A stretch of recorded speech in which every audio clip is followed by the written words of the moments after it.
Bom dia, gente. Estamos começando aí a nossa terceira live desse período da quarentena e antes de começar eu queria agradecer não só ao pessoal que está prestigiando, está assistindo, está tentando se manter aí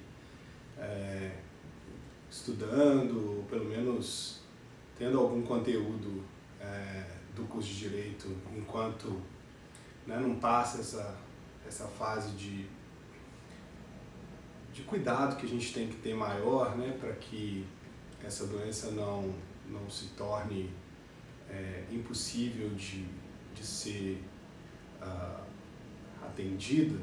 Acho que o grande objetivo dessa restrição toda que a gente está se impondo é que a gente permita que o nosso serviço de atendimento à saúde consiga atender todo mundo, que precisar efetivamente de maiores cuidados, porque pelo que a gente acompanha aí dos noticiários, como a doença ainda não tem cura, fatalmente ela vai atingir num espaço de tempo maior aí todo mundo, Então é importante que aqueles que precisem de cuidado de saúde consigam acessar o serviço de saúde e quanto menos rápido essa doença se espalhar, melhor.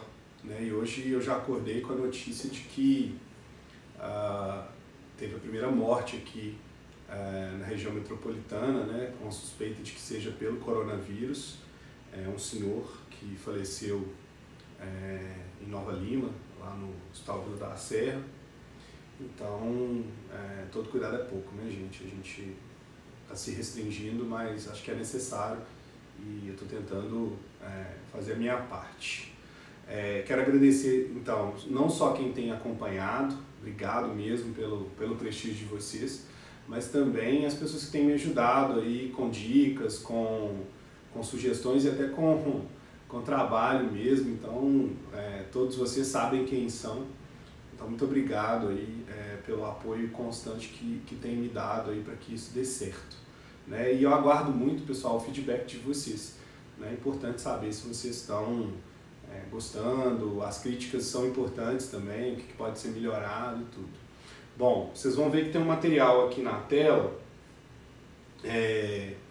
e talvez não dê para enxergar tudo que eu for mostrar nas telas, por isso que eu deixei vocês acessarem o meu story, tem lá o link para o material, tanto para quem quiser acompanhar durante a própria live, quanto para quem quiser ver depois, E mais, o vídeo da live vai ficar disponível por 24 horas, ou seja, até amanhã, no horário da próxima live, para quem quiser ver depois com calma ou ver em outro horário. Então, divulguem para os colegas aí, para aqueles que não podem, às vezes estão com compromissos nesse horário e não tem como assistir, tá? Então vai ficar aí 24 horas. E eu estou organizando para depois botar tudo disponível lá no YouTube, Então a gente vai, com o tempo, entendendo melhor como é que a tecnologia pode nos ajudar. Para as minhas turmas, aos poucos também eu vou colocando as atividades avaliativas lá no SGA, desse período aí para quem tinha prova, e como eu combinei também de trabalhos via mensagem lá no SGA para vocês, tá bom? Então, hoje, abração, Murilo, saudade de você, cara. Hoje eu tô querendo trabalhar com vocês, o tema da live de hoje é Direito Constitucional 2, que fala sobre o Poder Judiciário e outras questões na Constituição. Eu vou trabalhar com vocês o Supremo Tribunal Federal, Então, o tema dessa live de hoje é o STF. Vamos, então, começando a nossa live com a composição do Supremo. Quase todo mundo sabe qual é a composição do Supremo Tribunal Federal, mas a gente precisa ter cuidado com os detalhes, Então vamos trabalhar com o que a Constituição nos informa. O Supremo tem 11 ministros, todos esses ministros, esses 11 ministros e ministras, devem ser brasileiros natos. Então, o primeiro requisito é que o ministro do Supremo seja um cidadão brasileiro nato. O requisito da cidadania é de simples prova, né? O requisito da cidadania é comprovável através do título de eleitor, né? Já há essa definição bastante pacífica. Então, deve estar com as suas obrigações eleitorais em dia, né? Para comprovar o requisito aí da cidadania. Para os alunos que estão em períodos mais avançados, é o mesmo requisito, por exemplo, da ação popular, né? Demonstrar cidadania através do título de eleitor e das obrigações eleitorais devidamente cumpridas.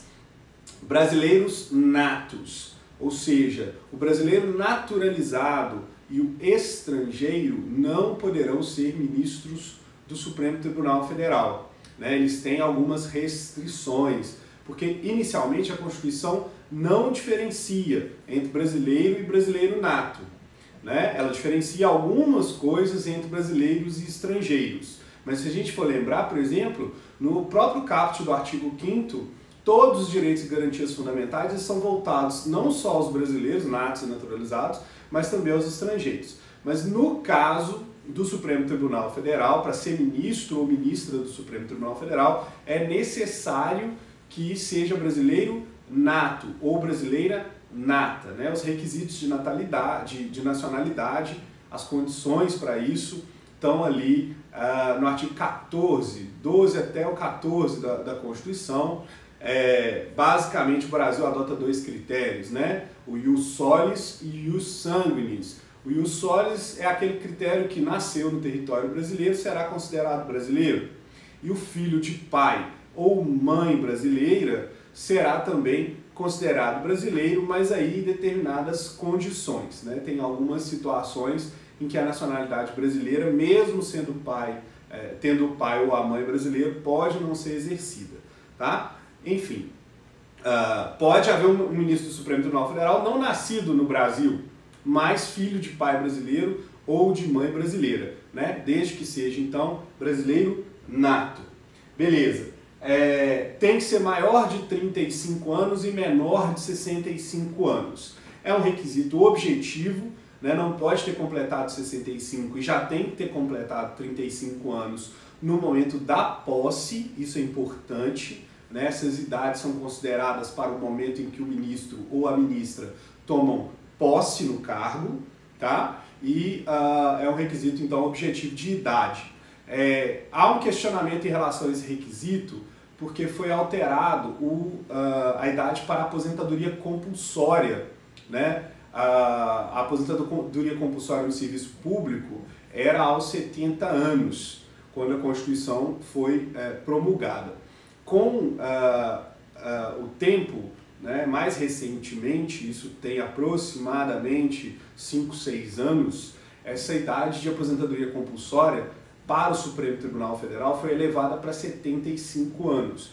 Então, para alguns autores, não faz mais sentido a regra dos 65 anos como idade máxima, porque a ideia dos 65 em relação aos 70 era que o ministro pelo menos tivesse 5 anos de magistratura no Supremo para depois se aposentar compulsoriamente, né? Eu entendo que enquanto a Constituição não for alterada formalmente, ou seja, não houver uma emenda alterando esse requisito de idade constitucional, ele é válido, né? Então hoje o período mínimo até a aposentadoria compulsória de um ministro é de 10 anos. Não existe período máximo, né? Os ministros não têm mandatos, eles têm a vitaliciedade, né? Diferente lá do serviço público, que a gente tem a estabilidade, para o ministro do Supremo, assim como qualquer membro da magistratura e do Ministério Público, o que há de garantia é uma garantia constitucional distinta, mais robusta, chamada vitaliciedade, né? Então eles serão ministros enquanto vivos estiverem.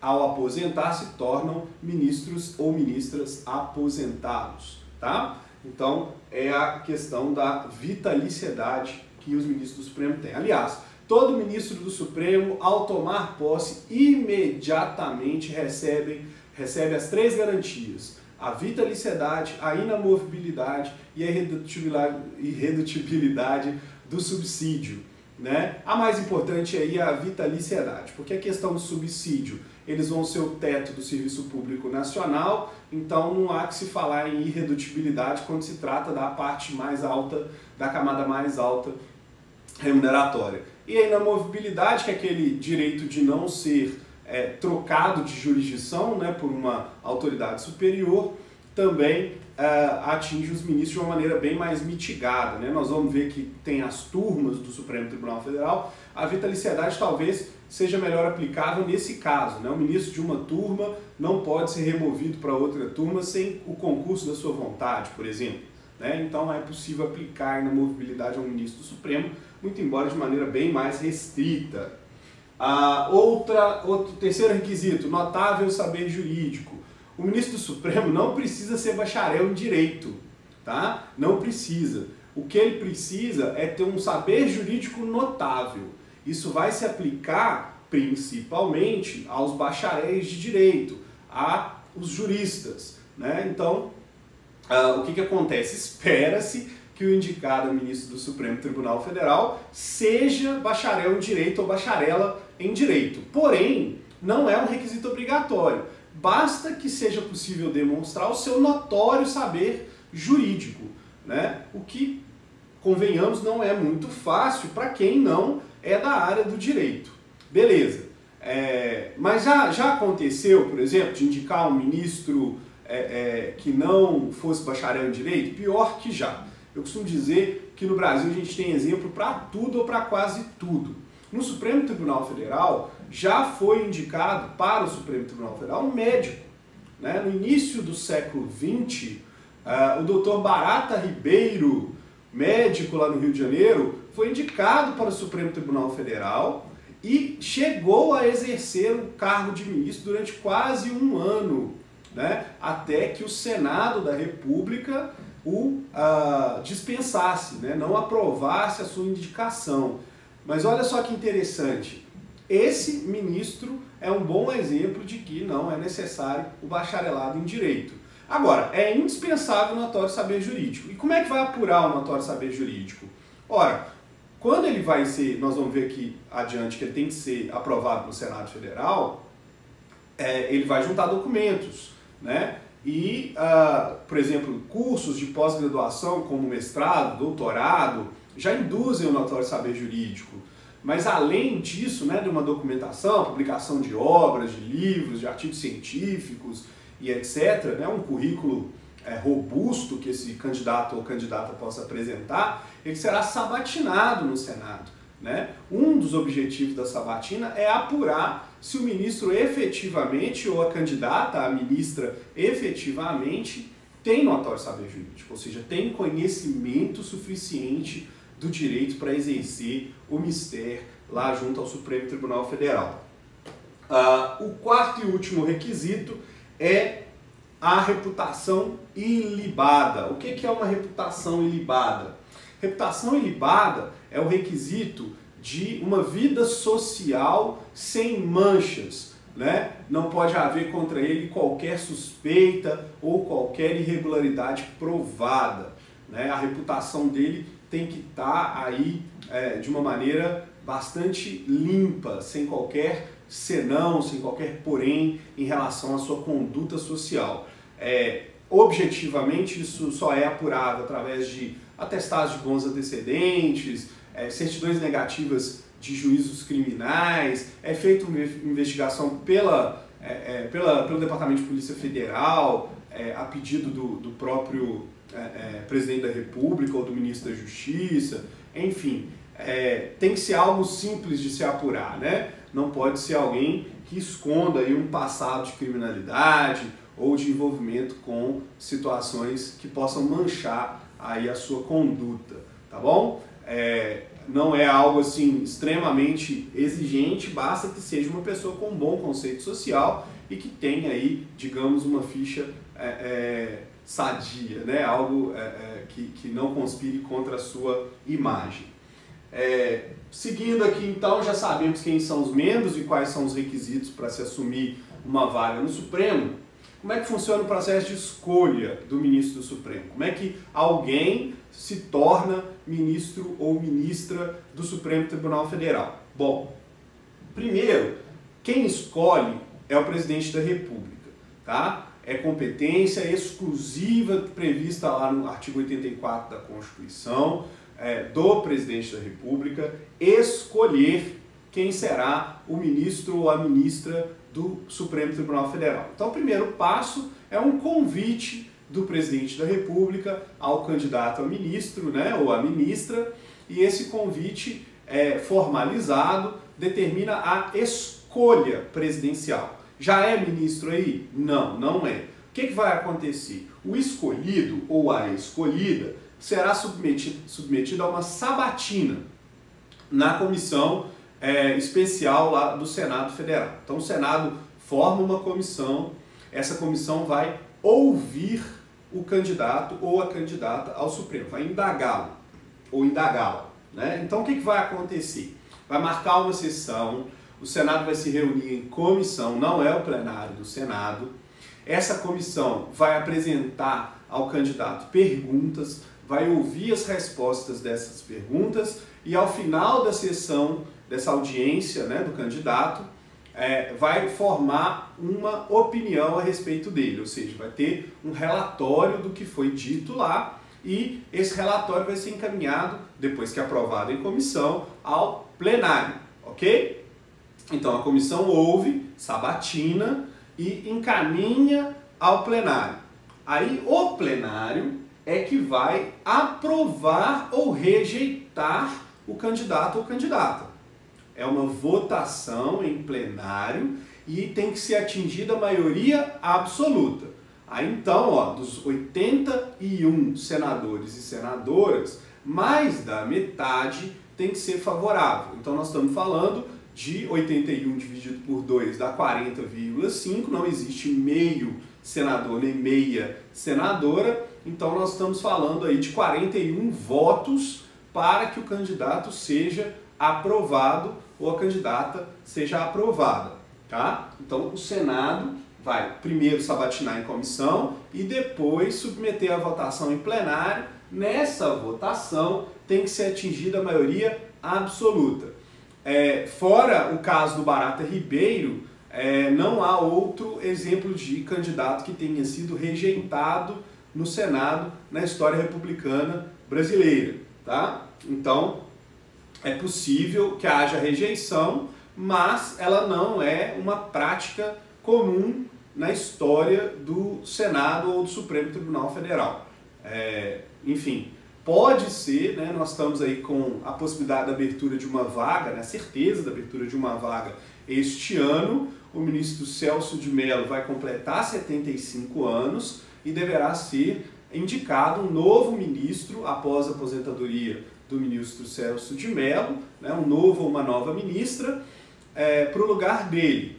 E aí nós vamos acompanhar esse processo agora em 2020, lá no final do ano. Salvo engano, o ministro Celso de Mello se aposenta em novembro, setembro ou novembro, agora me bateu uma dúvida a respeito disso, mas é ao final do ano que nós vamos viver esse processo aí, talvez no início do ano de 2021. Né? O presidente não tem a obrigação de fazer essa nomeação imediatamente, tá? O prazo deve ser um prazo razoável de indicação, não precisa ser imediata. Que mais? Aprovado então quer dizer, ele obtém lá a maioria absoluta no Senado, e daí? O que vai acontecer? O Senado então aprova, essa aprovação é publicada e encaminhado o resultado ao presidente da República através de um ofício do presidente do Senado ou da presidente do Senado, quem estiver exercendo o cargo, né? Por exemplo, o presidente do Senado atualmente está afastado exatamente por causa da Covid-19. O Alcolumbre, que é o presidente do Senado, foi diagnosticado positivo para coronavírus. Então, ele tem que se afastar das suas funções, né, e vai assumir o vice-presidente do Senado. Quem estiver na presidência do Senado é que então vai ser responsável por comunicar ao presidente da República. Comunicou o presidente da República, e aí? O presidente da República, ele nomeia então o candidato aprovado. Então a nomeação só vai acontecer agora, olha.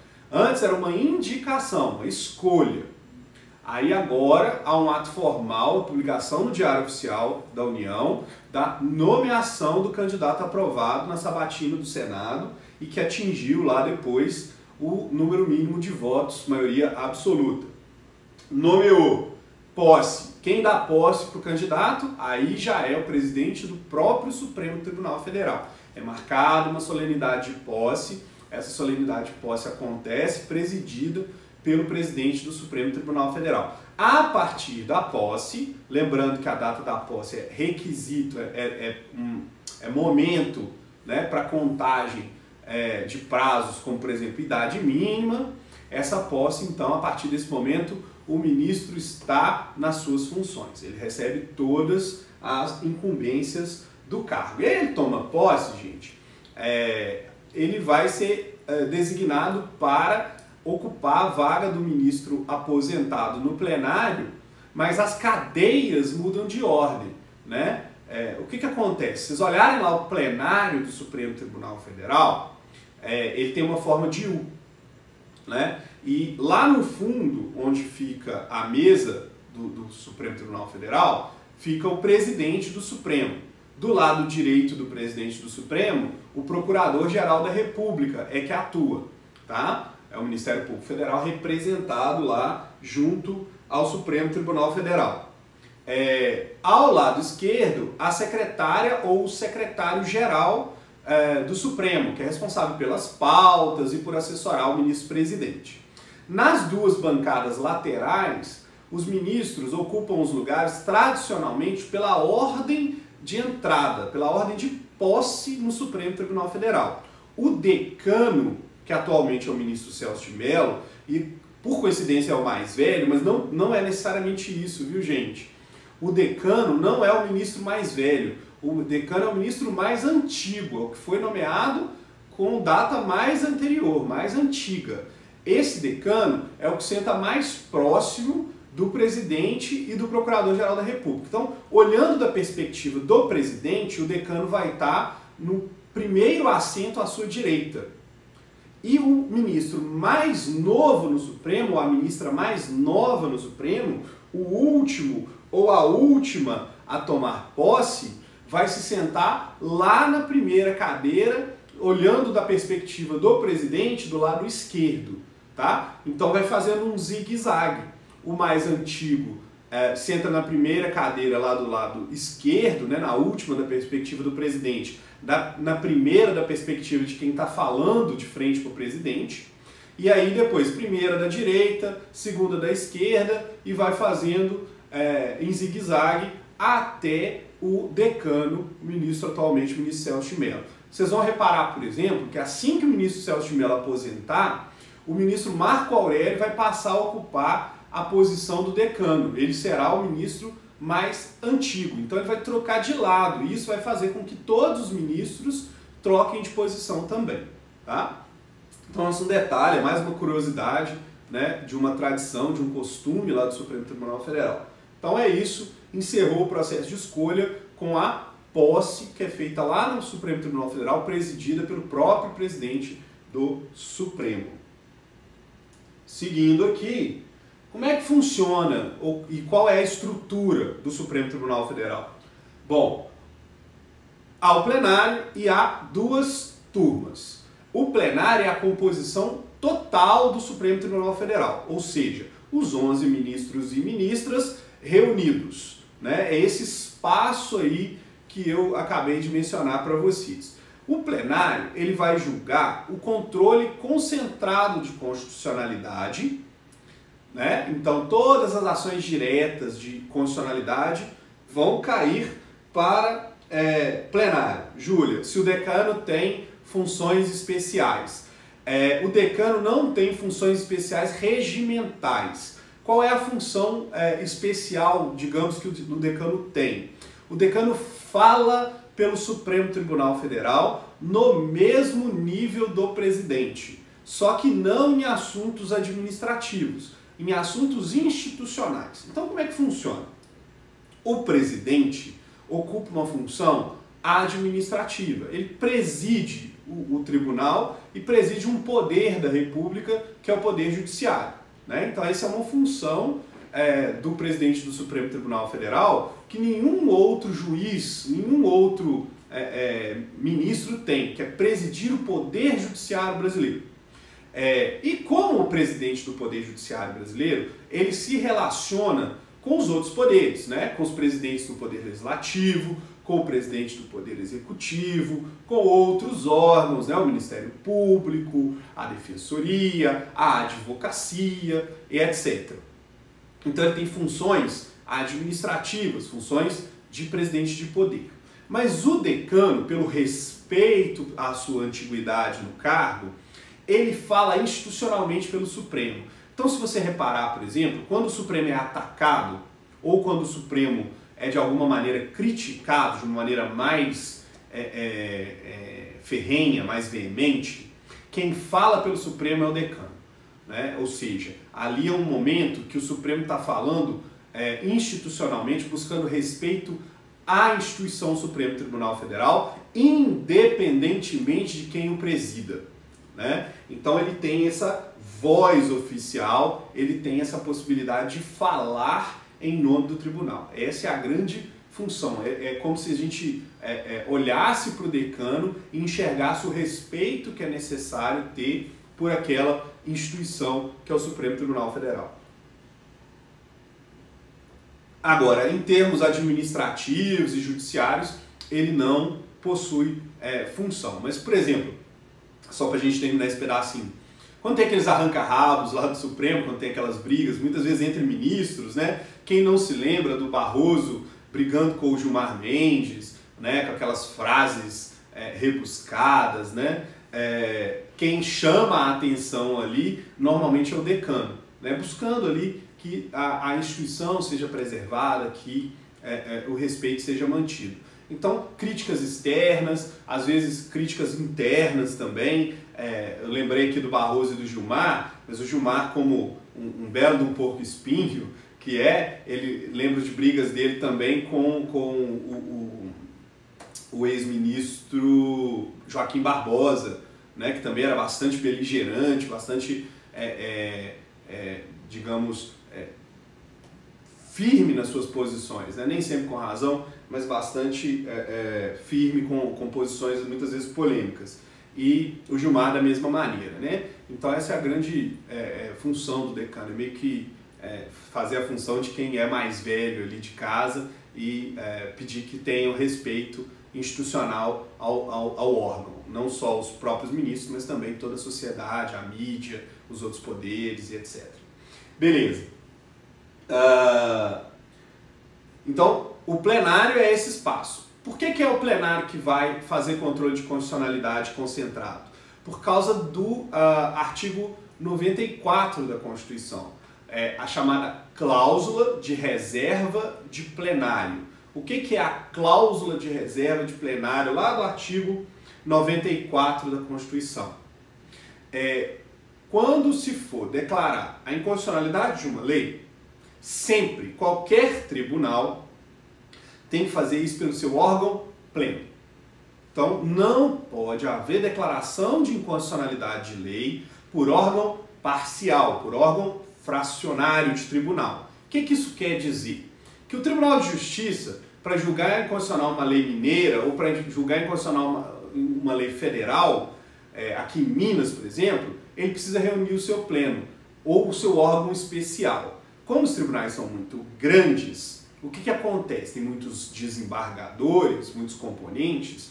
O que acontece? É quase impossível reunir o pleno, né? Então, esses tribunais maiores, a Constituição autoriza que eles tenham o chamado órgão especial.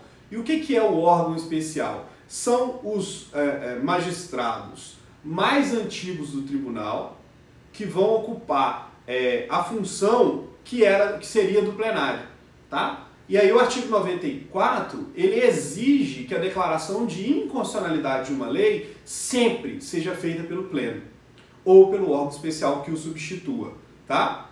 Então, olha só, no TJ, os 25 desembargadores mais antigos vão formar o órgão especial do TJ. É ele que julga inconstitucionalidade de lei no âmbito mineiro. A mesma coisa, artigo 97, como a Karina está me lembrando aqui, obrigado, Karina, não é 94, viu gente, quem anotou aí, corrija, 97, a cláusula de reserva de plenário. Vamos lá. O Supremo Tribunal Federal, quando faz controle de constitucionalidade, ele também precisa obedecer à cláusula de reserva de plenário. Isto é, ele só pode julgar inconstitucionalidade de lei no plenário, no seu órgão pleno. Então, vamos pensar aqui, ó, como é que uma ADI ou como é que um controle de constitucionalidade vai chegar ao Supremo Tribunal Federal? Ou chega pela via direta, um ajuizamento de uma ação direta de inconstitucionalidade, uma declaratória de constitucionalidade, etc. Ou chega pela via difusa, um recurso extraordinário. E aí, o que vai acontecer? Tanto num quanto no outro, quem tem que falar é o plenário, sobre mérito. Tá? Se não for atingido o mérito, pode haver juízo do ministro individualmente e pode haver juízo da turma. Fora isso, plenário. Então, tanto no controle difuso quanto no controle concentrado, quem atua é o plenário do Supremo Tribunal Federal. O plenário também vai ser órgão para julgamento de outras questões previstas na Constituição e no regimento. Tá? E ele pode avocar processos, não quer dizer, processos que são de competência da turma, o ministro pode submeter ao plenário ou o próprio plenário pode avocar a competência para ele. Tá? O plenário é o órgão clássico, né? O órgão máximo e necessário de deliberação do Supremo Tribunal Federal. Ok, o que mais? Além do plenário, o Supremo tem 2 turmas de julgamento. Né? Cada turma de julgamento tem 5 ministros. Então nós temos a primeira turma do Supremo Tribunal Federal e a segunda turma do Supremo Tribunal Federal. O presidente não participa de turma. Então, 5 ministros na primeira turma, 5 ministros na segunda turma. O presidente não tem função em turma, só no plenário, além das suas funções administrativas. E como é que são compostas as turmas? Eu coloquei a composição aqui no quadro, mas se estiver difícil de enxergar, né, aqui no monitor, desculpa, se estiver difícil de enxergar, o material está lá no site do Prezi, o link está lá nos stories, e além disso, vocês podem acessar o próprio site do Supremo para ver lá a composição das turmas. Mas eu vou ler aqui para vocês. Olha, quem está na primeira turma do Supremo Tribunal Federal? A ministra Rosa Weber, que é a presidente da primeira turma, o ministro Marco Aurélio, o ministro Luiz Fux, o ministro Barroso e o ministro Alexandre de Moraes. Essa é a primeira turma do Supremo. E a segunda turma? A segunda turma é presidida pela ministra Carmen Lúcia. Então, 2 turmas, ambas presididas por ministras, né? Coisa significativa, né? Principalmente depois da presidência de uma ministra no Supremo Tribunal Federal. Isso é muito importante e deve acontecer, tomara, mais vezes, né? Protagonismo aí feminino, importante para a afirmação das mulheres no nosso país, que ainda é muito machista. E quem compõe junto com a ministra Carmen Lúcia a segunda turma? Ela é a presidente, além dela o ministro Celso de Mello, o ministro Gilmar Mendes, o ministro Ricardo Lewandowski e o ministro Edson Fachin, tá? Então, primeira turma e segunda turma. Qual é a competência das turmas? Normalmente, as turmas vão julgar assuntos envolvendo foro de autoridades, conflitos de competência, ações mandamentais, recursos para o Supremo Tribunal Federal que não envolvam mérito de controle de constitucionalidade. Então, na hora de olhar lá no artigo 102 as competências do Supremo, o regimento do Supremo Tribunal Federal, o regimento interno, que é a norma que vai estabelecer requisitos e regras procedimentais lá dentro do Supremo, é ele que vai definir o que é competência da turma e o que é competência do plenário. O que jamais pode ser competência de turma? Controle de constitucionalidade, né? Agora, as turmas vão ficar com, por exemplo, julgamentos de ações que não envolvam controle de constitucionalidade, mas que levem a competência para o Supremo. Em regra, gente, são aquelas questões envolvendo foro de autoridade, habeas corpus, né? Eu estou falando ações mandamentais, mas nem todo mundo sabe o que é isso. Habeas corpus, mandado de segurança, habeas data, que mais? Ações populares em grau de recurso, enfim, pode acontecer essas competências para as turmas. A competência de maneira geral, ela está lá no 102, né? Então o artigo 102, incisos 1, 2 e 3 trazem a competência do Supremo. E aí a gente divide essa competência em 3 tipos. As competências originárias, que estão no artigo 102.1, as competências recursais, que estão no 102.2 e 3, e a gente divide em competência recursal ordinária e competência recursal extraordinária. O que é a competência originária do Supremo Tribunal Federal? São aquelas matérias que o Supremo julga como órgão de origem, como jurisdição de origem, como juiz natural, tá? Então o processo é distribuído diretamente no Supremo.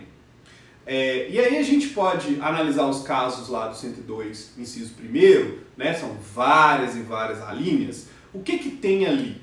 Basicamente a gente tem foro para autoridades, principalmente na esfera penal, presidente da República, ministros de Estado, deputados, senadores, os que têm foro lá no Supremo, basta dar uma lida lá no artigo 102, inciso 1º, não tem muita dúvida não. O que eu quero esclarecer é o seguinte: quando é que a autoridade tem foro no Supremo? Enquanto o mandato estiver sendo exercido, tá? Então quer dizer, quando o mandato finda, ou seja, ao final do mandato dessas autoridades, se o processo não tiver sido julgado ou se o seu julgamento não tiver sido iniciado, o processo vai voltar para o foro que seria competente para a autoridade sem mandato, né? Então, por exemplo, olha, digamos que um de nós é deputado federal ou deputada federal.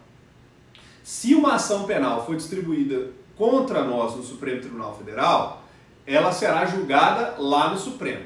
Mas se o mandato acabar e não tiver iniciado o julgamento dessa ação, nós tornamos de novo cidadãos, né? Nunca deixamos de ser cidadãos, mas voltamos a ser cidadãos sem mandato eletivo, né? E aí o Supremo vai devolver o processo, ou vai encaminhar o processo para o foro competente, normalmente um juiz de direito, ok?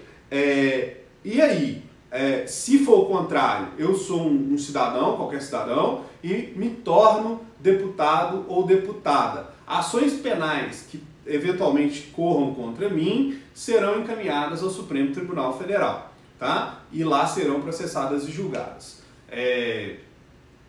Então, só vale o foro de autoridade enquanto a autoridade tiver mandato. É só lembram da questão do Michel Temer, que foi envolvido, desculpa gente, foi envolvido em certas situações na época daquele tanto de operação filhote da Lava Jato?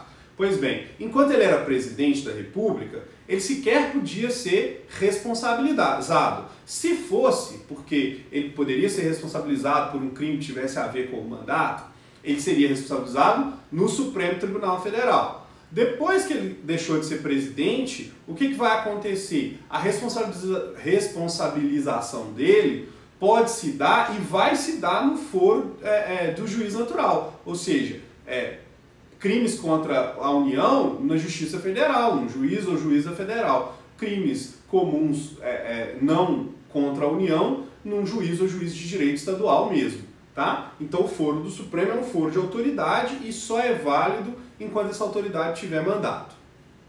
Lá também, dentre as competências do Supremo, tem outras ações mandamentais, né? Mandado de segurança contra atos dessas autoridades que têm foro especial no Supremo e etc. Mas a competência mais relevante e mais significativa para o direito constitucional que está ali no inciso 1 do artigo 102 é o controle de constitucionalidade concentrado, né? As ações diretas de inconstitucionalidade e as ações declaratórias de constitucionalidade, além da DPF e outras ações do controle concentrado. Sobre essas ações nós vamos ter um momento para falar sobre elas depois com mais cuidado, né, com mais cautela. Mas o que é importante a gente saber aqui? O Supremo, ele ocupa essa posição de corte constitucional. Então é como se a gente pensasse assim, o Supremo tem duas funções básicas. A primeira função básica do Supremo, ele é uma corte constitucional. Está no caput do artigo 102. Compete ao Supremo Tribunal Federal precipuamente a guarda da Constituição. Isso quer dizer que ele é a nossa Corte Constitucional, ele é o nosso órgão de controle de constitucionalidade.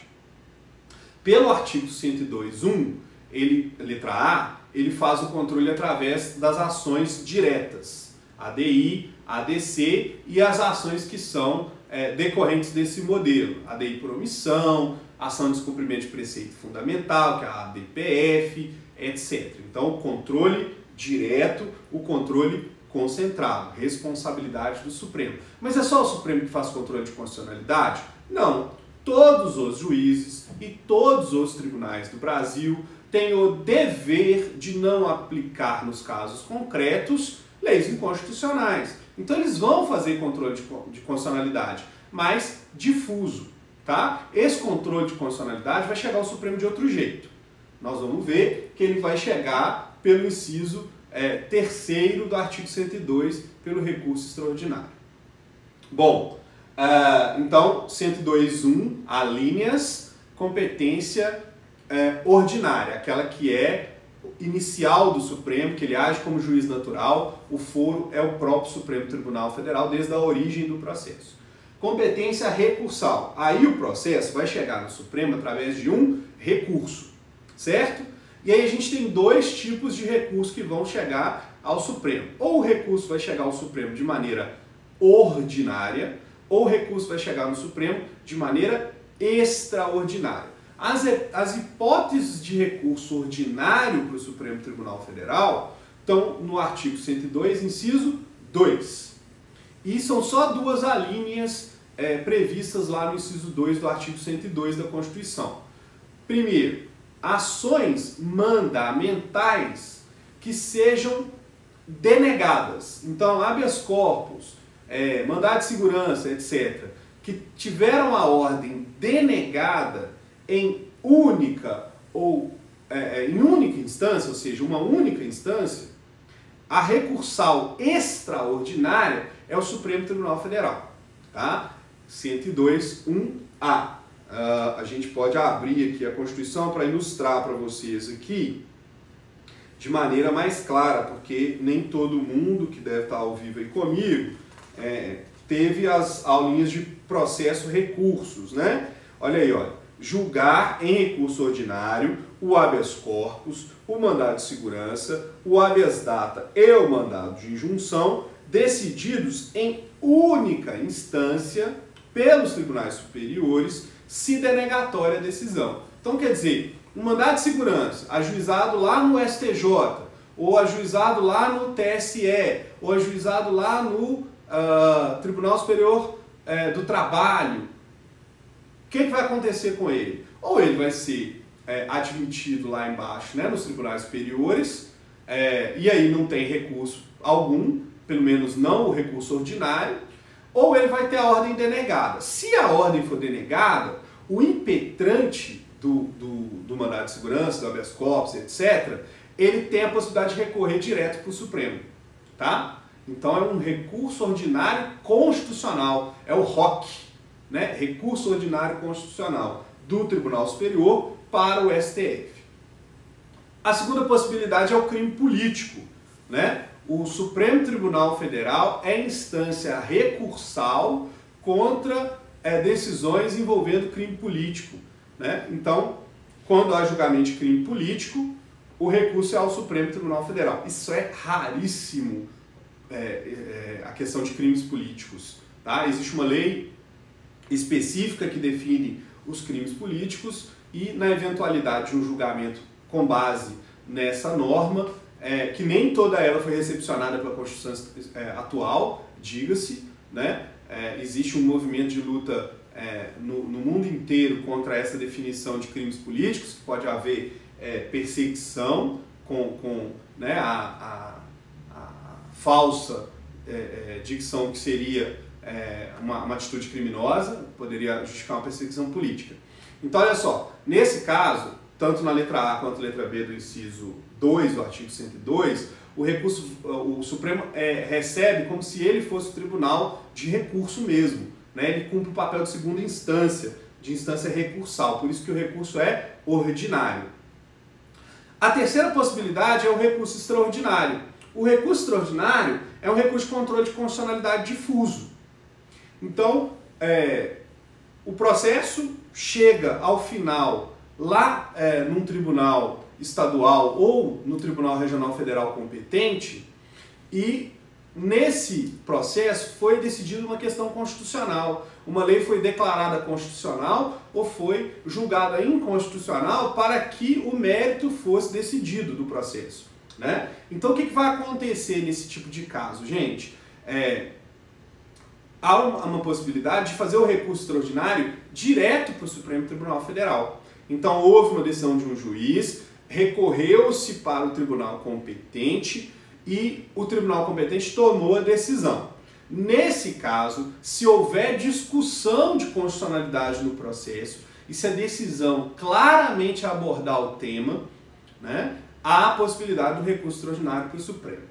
Aí nós não vamos comentar de questões procedimentais do recurso extraordinário, porque nós estamos fazendo uma aula de direito constitucional geral. Se a gente estivesse falando de processo constitucional especificamente aqui, a gente poderia trabalhar os requisitos, que são muitos, né? Mas eu vou falar de um deles só, que é a questão da repercussão geral. O que é isso? Um processo só vai ao Supremo Tribunal Federal com base no artigo 102.3 da Constituição quando se demonstra que a decisão que o Supremo tomar naquele processo pode repercutir em diversas outras situações semelhantes, né? Diversos outros processos que estão questionando o mesmo objeto.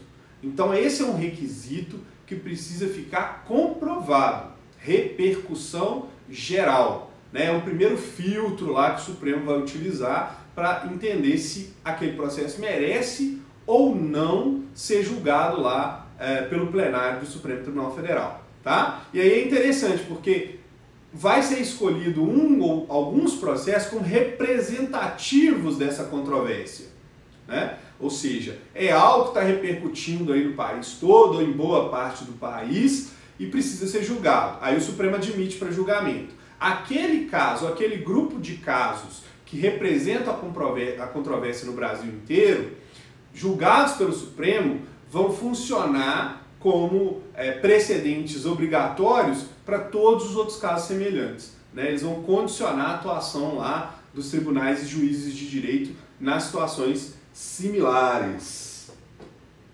Beleza, vamos para o próximo. Ó, voltou aqui, gente.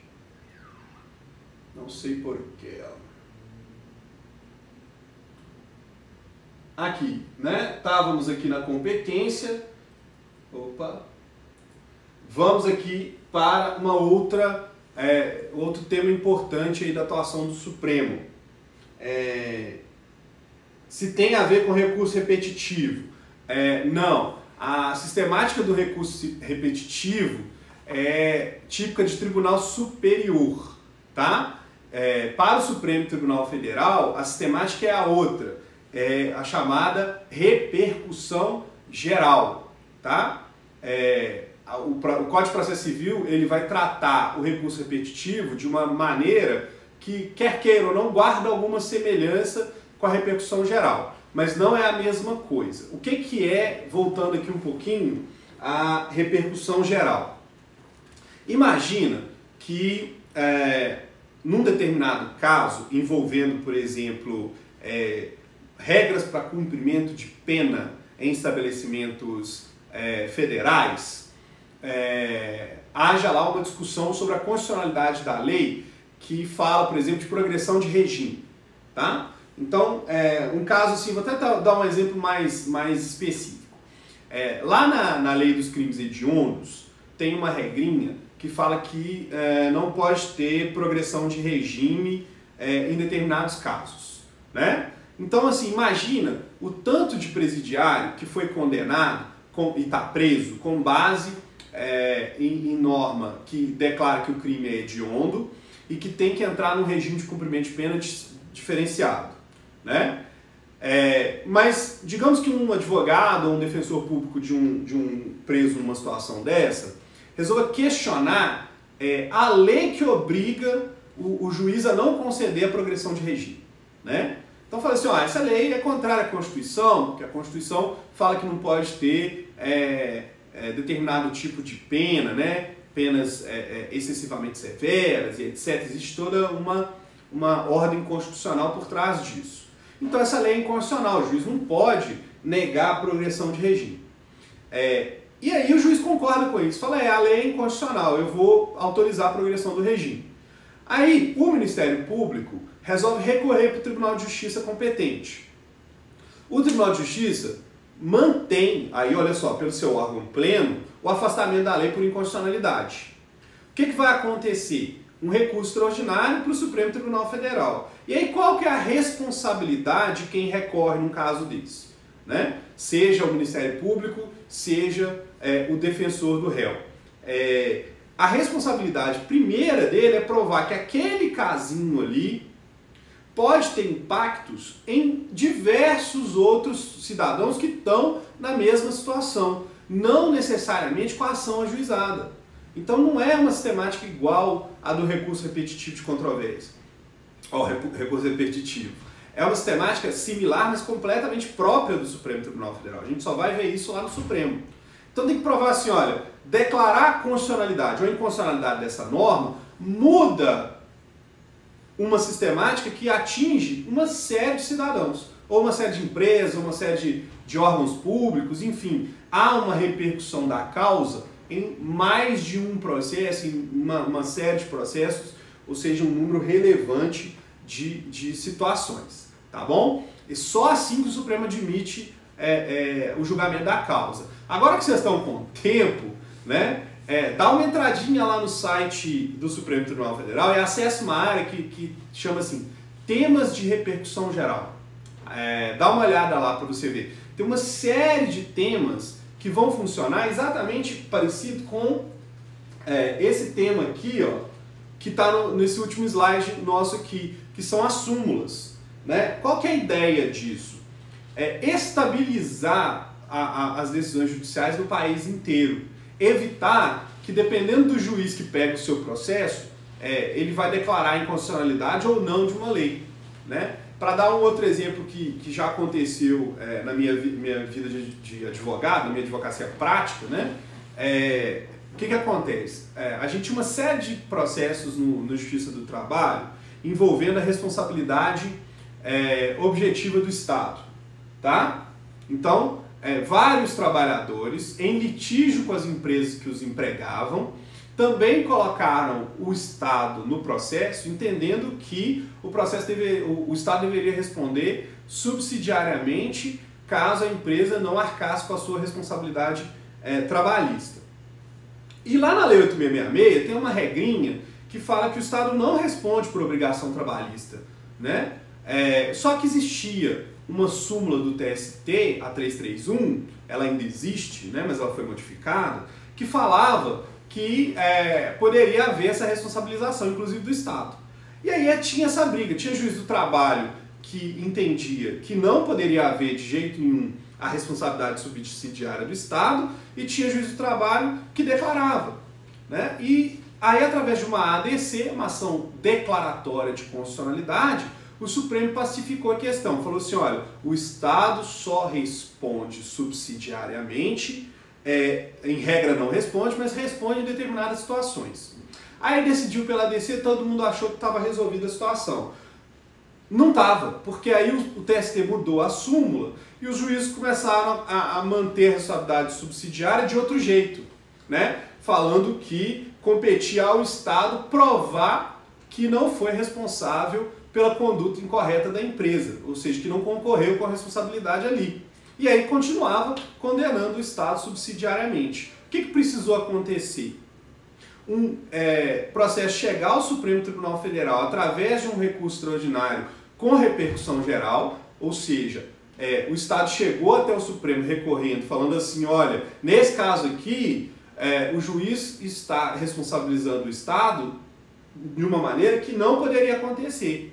E a repercussão geral é porque não é só esse juiz ou só esse processo. Vários juízes, vários processos, a Justiça do Trabalho em geral está se comportando de uma maneira inadequada em relação à constitucionalidade do tratamento do Estado pela Lei 8666. Resultado, o Supremo admitiu a repercussão geral e criou lá um verbete em tema de repercussão geral para resolver esses casos, determinando que quando o Estado for presente na relação processual trabalhista, compete ao autor da ação comprovar o que alega, né? Meio que óbvio isso, comprovar o que alega, comprovar que há responsabilidade do Estado por culpa, digamos, por exemplo, em neligendo ou em vigilando em relação à execução contratual, beleza? Para a gente poder encerrar a live de hoje, súmulas e súmulas vinculantes. Qual que é a diferença? Bom, súmula, gente, é um conjunto de enunciados, ou seja, um monte de verbete, cada verbete enuncia uma interpretação do tribunal a respeito de um determinado tema jurídico, e o conjunto desses enunciados vai formar a súmula.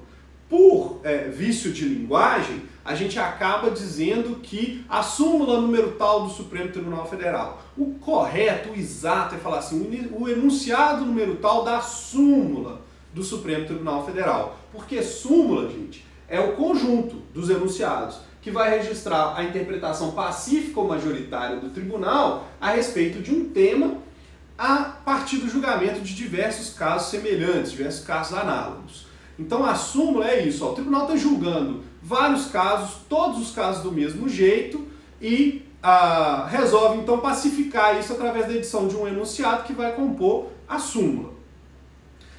O Supremo Tribunal Federal tem uma peculiaridade, ele pode dar efeito vinculante para a súmula, aí ela vai chamar súmula vinculante. Qual é a diferença então? Súmula é uma orientação, o juiz não está obrigado a seguir exatamente o que está na súmula. Tá? Ele pode fazer o que a gente chama de distinção. Ele fala que aquele caso não é exatamente na forma como o enunciado foi apresentado e julga de maneira diferente.